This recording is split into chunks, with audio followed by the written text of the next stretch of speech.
ಈಗ ಎಕ್ಸ್ಟೆಂಡ್ ಮಾಡಿರೋದು ಕೇಂದ್ರ ಸರ್ಕಾರ. ನಾವು ಎಕ್ಸ್ಟೆಂಡ್ ಮಾಡಿರೋದ್ರ ಬಗ್ಗೆ ವಿರೋಧ ಇಲ್ಲ, ನಮ್ಮದೇನು ವಿರೋಧ ಇಲ್ಲ.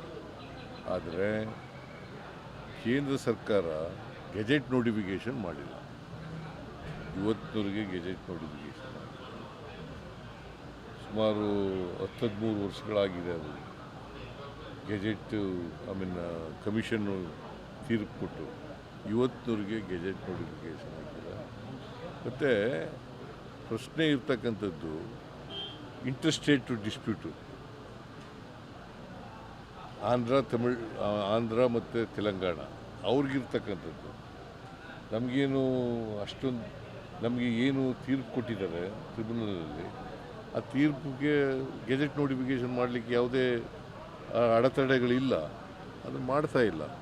ನಾವು ಅನೇಕ ಸಾರಿ ಭೇಟಿ ಮಾಡಿ ಹೇಳಿದ್ದೀವಿ. ನಮ್ಮ ಶೇರ್ ಏನು ಲಾಸ್ ಆಗಲ್ವಾ ಸರ್? ಯಾಕಂದ್ರೆ ನೀವು ಹೈಟ್ ಜಾಸ್ತಿ ನಮ್ಮ ಶೇರ್ ಜಾಸ್ತಿ ಆಗಲ್ಲ. ಬಿಕಾಸ್ ಹೈಟ್ ಜಾಸ್ತಿ ಮಾಡಲಿಕ್ಕೆ ಒಪ್ಕೊಂಡಿದ್ದಾರೆ. ಈಗ 519ರಿಂದ 524.262 ಮೀಟರ್ವರೆಗೆ ಹೆಚ್ಚಿಸಕ್ಕೆ ಒಪ್ಕೊಂಡಿದ್ದಾರೆ.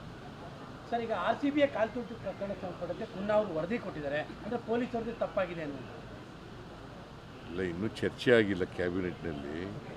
ಪುನಃ ರಿಪೋರ್ಟು ನಿನ್ನೆ ಸಬ್ಮಿಟ್ ಮಾಡಿದ್ದೀವಿ. ಸಬ್ಮಿಟ್ ಮಾಡಿ ಅದರ ಎಲ್ಲರಿಗೂ ಕೂಡ ಜಿಸ್ಟನ್ನು ಕೊಟ್ಟಿದ್ದೀವಿ. MLA ಎಲ್ಲ ಮಿನಿಸ್ಟ್ರಿಗಳಿಗೆ. ಅವರೆಲ್ಲ ಓದ್ಕೊಬಂದು ನೆಕ್ಸ್ಟ್ ಕ್ಯಾಬಿನೆಟ್ನಲ್ಲಿ ಚರ್ಚೆ ಮಾಡಿ ನಿನ್ನೆ supreme court retired judge Gopal ಗೌಡ್ರು ಹೇಳಿದ್ದಾರೆ, SIT ಪ್ರೋಬ್ ಆಗಬೇಕು ಧರ್ಮಸ್ಥಳದ ವಿಚಾರದಲ್ಲಿ. ಯಾಕಂದ್ರೆ ಇವತ್ತೂ ಕಂಪ್ಲೇಂಟ್ ಲಾಂಚ್ ಮಾಡಿದ್ದಾರೆ, ನಮ್ಮ ಮಗಳು ಇಲ್ಲೇ ಬಂದು ಮಿಸ್ ಆಗಿದ್ದಾರೆ ಅಂತ ಹೇಳ್ಬಿಟ್ಟು ಬಹಳಷ್ಟು ಜನ ಕೊಡ್ತಾ ಇದ್ದಾರೆ ಸರ್. ಅದನ್ನ ನಾವು ಯಾವುದೇ ಗೋಪಾಲ್ ಗೌಡ್ರು ಹೇಳೋದಕ್ಕೆ ಅಥವಾ ಅವ್ರು ಹೇಳದೇ ಇರೋದಕ್ಕೆ ಪರನೂ ಇಲ್ಲ, ವಿರೋಧನೂ ಇಲ್ಲ. ಕಾನೂನು ಪ್ರಕಾರ ಮಾಡ್ತೀವಿ. ಸರ್ಕಾರ ಕಾನೂನು ಪ್ರಕಾರ ಮಾಡಬೇಕು. SIT ಮಾಡಬೇಕು ಅಂತಂದರೆ SIT ಮಾಡ್ತೀವಿ. SIT ಮಾಡ್ತಾರೆ ಸರ್? ಇಲ್ಲ ಇನ್ನೂ ಇಲ್ಲ. ಪೊಲೀಸ್ ಡಿಪಾರ್ಟ್ಮೆಂಟ್ನವರು ವರದಿ ಆಧಾರದ ಮೇಲೆ ಈಗ ಅವನೇನು ಮಾಡಿದ್ದಾನೆ, 10 ವರ್ಷ ಅಬ್ಸ್ಕಾಂಡ್ ಆಗ್ಬಿಟ್ಟಿದ್ದ. ಅವನು 164 ಸ್ಟೇಟ್ಮೆಂಟ್ ಕೊಟ್ಟಿದ್ದಾನೆ ಪೊಲೀಸ್ ಮುಂದೆ. ಆ 164 ಸ್ಟೇಟ್ಮೆಂಟ್ನಲ್ಲಿ ಅವನು ಏನು ಹೇಳಬೇಕು ಎಲ್ಲ ಹೇಳಿದ್ದಾನೆ. ನಾನೇ ಊತ ಹಾಕಿದ್ದೀನಿ ಅಂತ ಹೇಳಿದ್ದಾನೆ. ಆ ಎಣೆಗಳನ್ನು ತೋರಿಸ್ತೀನಿ, ಬೇಕಾದ್ರೆ ಊತ ಹಾಕಿರೋ ಜಾಗ ಕರ್ಕೊಂಡು ಹೋದರೆ ಮಾಡ್ತೀನಿ ಅಂತ. ಪೊಲೀಸ್ನವರು ಏನು ಹೇಳ್ತಾರೆ ನೋಡೋಣ, ಇವತ್ತು ನಾಳೆ ಒಳಗಡೆ. ಸರ್ಕಾರದ ಮೇಲೆ ಯಾವುದೇ ಥರ ಒತ್ತಡ ಏನಿಲ್ವಲ್ಲ ಸರ್ ಈ ವಿಚಾರದಲ್ಲಿ?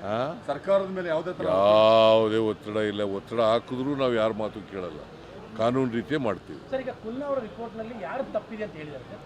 RCBI ಅವರ ವಿಚಾರದಲ್ಲಿ ಸ್ವಾತಂತ್ರ್ಯ ಪ್ರಕರಣದಲ್ಲಿ ಏನು ತಪ್ಪಾಗಿದೆ ಅಂತ ಹೇಳಿದ್ದಾರೆ? ಯಾರು ಜಿಸ್ಟ್ ಕೊಟ್ಟಿದ್ದಾರೆ, ಯಾರು ಜಿಸ್ಟ್ ಕೊಟ್ಟಿದ್ದಾರೆ ಅಂತ ಹೇಳಿದ್ದಾರೆ. ಏನು ತಪ್ಪಾಗಿದೆ? ಈಗ ಪತ್ರಿಕೆಯಲ್ಲೆಲ್ಲ ಬಂದಿದೆಯಲ್ಲ, ನೀವೇ ಬರೆದಿದ್ದೀರಲ್ಲ, ಚೀಫ್ ಮಿನಿಸ್ಟರ್ ನಿಮ್ಮ TV-ಯವರೇ ಎಲ್ಲ ಹೇಳಿದ್ದಾರೆ. ನೀನು ಚೀಫ್ ಮಿನಿಸ್ಟರ್ ಇಲ್ಲ, ನೀನು ಹೇಳಯ್ಯ, ನೀನೇ ಎಲ್ಲ ಹೇಳ್ಬಿಟ್ಟು ಈಗ ನಾನು ಕೇಳ್ತಾ ಇದೆಯಾ? ನಿಮ್ಮ ರಂಗನಾಥ್ ನೆನ್ನೆ ಎಲ್ಲ ಹೇಳ್ಬಿಟ್ಟು ಆಮೇಲೆ ಪುನಃ ನಾನು ಕೇಳಿದ್ರೆ ಅಥೆಂಟಿಕೇಟೆಡ್ ನಾನು ಮುಂದಿನ ವಾರ ಕ್ಯಾಬಿನೆಟ್ ಆದಮೇಲೆ ಹೇಳ್ತೀನಿ. ನಾಳೆ ಸಾಧನಾ ಸಮಾವೇಶ ಇದೆ. ಬಿಜೆಪಿದು ಬಹಳ ದೊಡ್ಡ ಮಟ್ಟದ ಟೀಕೆ ಇದೆ, ಏನು ಸಾಧನೆ ಆಗಿಲ್ಲ ಅನ್ನೋ ಟೀಕೆ. ಈಗ ಎಷ್ಟು ಕೋಟಿ? 2,558 ಕೋಟಿ ಸುಮ್ಮನೆ ಮಾಡ್ತೀವ? BJP-ಯವರು ಹೇಳ್ತಾ ಇದ್ದಾರಲ್ಲ, ಅವ್ರು ಏನು ಮಾಡಿದ್ದಾರೆ ಮೈಸೂರು ನಗರಕ್ಕೆ? BJP-ಯವರು ಏನು ಮಾಡಿದ್ದಾರೆ ಹೇಳಿ ನೋಡಿ. ನೀನು ಹೇಳಪ್ಪ, ಏನೇನು ಮಾಡಿದ್ದಾರೆ ಹೇಳಯ್ಯ. ನೀನು ಮೈಸೂರಿನಲ್ಲೇ ವಾಸ ಇದೆಯಾ, ಏನೇನು ಮಾಡಿದ್ದಾರೆ ಹೇಳಪ್ಪ ನೋಡೋಣ. ನೀವು ಅಷ್ಟೊಂದು ಸಾವಿರಾರು ಕೋಟಿ ಕೊಟ್ಟಿದ್ದೀರಿ, ಹೋದ ಸಾರಿನೂ ಕೊಟ್ರಿ, ಈಗಲೂ ಕೊಟ್ಟಿದ್ದೀರಿ. ಆದ್ರೆ ಎಲ್ಲೋ ಒಂದ್ ಕಡೆ ಅರ್ಬನ್ ವೋಟರ್ಸ್ ನಿಮ್ಮ ಪಾರ್ಟಿನ ಕೈನೇ ಹಿಡಿತಾ ಇಲ್ವಲ್ಲ ಸರ್? ಯಾಕೆ ಯಾವುದೇ ಚುನಾವಣೆ ಅರ್ಬನ್ ವೋಟರ್ಸು ಕೈ ಹಿಡಿತಾ ಇಲ್ಲ ಅಂತ ಆ ಥರ ಸಾರಾಸಗಟಾಗಿ ಏನಿಲ್ಲ. ನಮಗೆ ಎಲ್ಲ ಹಿಡ್ದೇನೆ ನಾವು ಅಧಿಕಾರ. ಈಗ ಮೈಸೂರು ನಗರದಲ್ಲಿ 2 ಗೆದ್ದಿದ್ದೀವಿ ನಾವು. NR ಮತ್ತು ಚಾಮರಾಜ 2 ಗೆದ್ದಿದ್ದೀವಿ. ಹಾಗಾದ್ರೆ ಮೈಸೂರು ನಗರದ ಜನ ಎಲ್ಲ ನಮ್ಮ ಕೈ ಬಿಟ್ಬಿಟ್ಟಿದ್ದಾರೆ ಅಂತಲ್ಲ. ಹಾಂ, ಮೈಸೂರು ನಗರದಲ್ಲ ಸರ್, ನಾನು ಅರ್ಬನ್ ವೋಟರ್ಸ್ ಅಂತ ಹೇಳ್ತಾ ಇದ್ದೀನಿ. ಅರ್ಬನ್ ವೋಟರ್ಸೇ ಆಗಲಿಯಪ್ಪ, ನಗರ ಪ್ರದೇಶದ ವೋಟರ್ಸು ಕೂಡ ನಮಗೆ ಅನೇಕ ಕಡೆಗಳಲ್ಲಿ ಈಗ ನಾವು ಇದರಲ್ಲಿ ಬೆಂಗಳೂರು ನಗರದಲ್ಲಿ ಎಷ್ಟು ಗೆದ್ದಿದ್ದೀವಿ? ಬೈ ಎಲೆಕ್ಷನಲ್ಲಿ 3 ಗೆದ್ದಿದ್ದೀವಿ. ಬೆಂಗಳೂರು ನಗರದಲ್ಲಿ ಎಷ್ಟು ಗೆದ್ದಿದ್ದೀವಿ? 28ಕ್ಕೆ 16 ಗೆದ್ದಿದ್ದೀವಿ. ಸಿಎಂ ಅವ್ರದ್ದು ಶಕ್ತಿ ಪ್ರದರ್ಶನ ಸೀಟ್ನ ಬಿಗಿ ಮಾಡ್ಕೊಳಕ್ಕೆ ಇದು ಯಾರ ಶಕ್ತಿ ಪ್ರದರ್ಶನವೂ ಅಲ್ಲ. ಪಾರ್ಟಿ ಮಾಡಿರ್ತಕ್ಕಂಥ ಕೆಲಸಗಳನ್ನು ಜನರ ಮುಂದೆ ಇಡ್ತಕ್ಕಂಥ ಪ್ರಯತ್ನ, ಇದು ಜನರಿಗೆ ತಿಳಿಸ್ತಕ್ಕಂಥ ಪ್ರಯತ್ನ. ಯಾಕಂತಂದರೆ ಸುಳ್ಳು ಅಪಪ್ರಚಾರ ಮಾಡ್ತಾ ಇದ್ದಾರೆ ಬಿ ಜೆ ಪಿಯವರು. ಏನೂ ಮಾಡ್ತಾ ಇಲ್ಲ, ಸರ್ಕಾರ ಗ್ಯಾರಂಟಿ ಯೋಜನೆಗಳಿಗೆ ದುಡ್ಡಿಲ್ಲ, ಸರ್ಕಾರದಲ್ಲಿ ದುಡ್ಡಿಲ್ಲ ಅಂತ ಹೇಳ್ತಾ ಇದ್ದಾರೆ. ದುಡ್ಡಿಲ್ಲದೆ ಹೋಗಿದ್ರೆ 2600 ಕೋಟಿ ಮಾಡೋಕ್ಕಾಗತ್ತಾ? ಹಾಂ, ಬರೀ ಒಂದು ಸಿಟಿಗೆ ರೂರಲ್ ಸೇರಿ ಒಟ್ಟು 5,000 ಕೋಟಿ. ಸೆಪ್ಟೆಂಬರ್ ಕ್ರಾಂತಿ ಬಗ್ಗೆ ಏನೋ ಕ್ಯೂರಿಯಾಸಿಟಿ ಸರ್.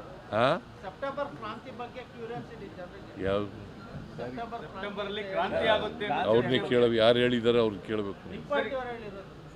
ನಮ್ಮ ಪಾರ್ಟಿಯವರು ಆಗಲಿದ್ರು ಕೂಡ ನನಗೆ ಹೇಳಿಲ್ವಲ್ಲ ಏನು ಕ್ರಾಂತಿ ಅಂತ. ಅಲ್ಲ, ಅದೇ ಕ್ಯೂರಿಯಾಸಿಟಿ ಸರ್ ಜನರಿಗೆ. ನೀನು ಕೇಳೋ ಅವ್ರಿಗೆ. ಸರ್ ಬೆಂಗಳೂರಲ್ಲಿ 40 ಶಾಲೆಗಳಿಗೆ ಬಾಂಬ್ ಬೆದರಿಕೆಯನ್ನು ಹಾಕಿದ್ದಾರೆ. ಇಂಥ ಪ್ರಕರಣಗಳು ಜಾಸ್ತಿ ಅದಕ್ಕೆ ಗೊತ್ತಾಯಿತು ನನಗೆ ಬೆಳಿಗ್ಗೆ 40 ಶಾಲೆಗಳಿಗೆ ಅದು ಉಸಿ ಬಾಂಬೆ ಏನೋ ಅಂತ ನೋಡಿ ಅಂತ ಹೇಳಿದ್ದೀನಿ ಪೊಲೀಸ್ನವರು. ಇಂಥ ಪ್ರಕರಣಗಳು ಜಾಸ್ತಿ ಆಗ್ತಾ ಇದೆ ಸರ್. ಇಮೇಲ್ ಕಳಿಸೋದು, ಫೋನ್ ಮಾಡೋದು ಅಂತ ಅವ್ರಿಗೆ ಆ ಥರ ಅದಕ್ಕೆ ಕಾನೂನು ತರ್ತಾ ಇದ್ದೀವಿ. ಈ ಸುಳ್ಳು ಮಾಹಿತಿಗಳು ಕೊಡ್ತಾರಲ್ಲ, ಸುಳ್ಳು ಹೇಳೋದು, ಆಮೇಲೆ ಪ್ರಚೋದನೆ ಮಾಡೋದು, ಇಂಥಕ್ಕೆಲ್ಲ ಕಾನೂನು ತರ್ತಾ ಇದ್ದೀವಿ.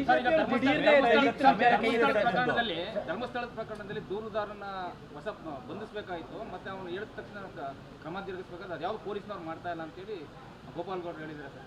ಏನಂತ ದೂರುದಾರನ ಕಂಪ್ಲೇಂಟ್ ಆಧಾರದ ಮೇಲೆ ಇಷ್ಟೊತ್ತಿಗೆ ಯಾರನ್ನಾದ್ರೂ ಅರೆಸ್ಟ್ ಮಾಡಬೇಕಾಗಿತ್ತು, ಏನು ಆಕ್ಷನ್ ತಗೊಂಡಿಲ್ಲ.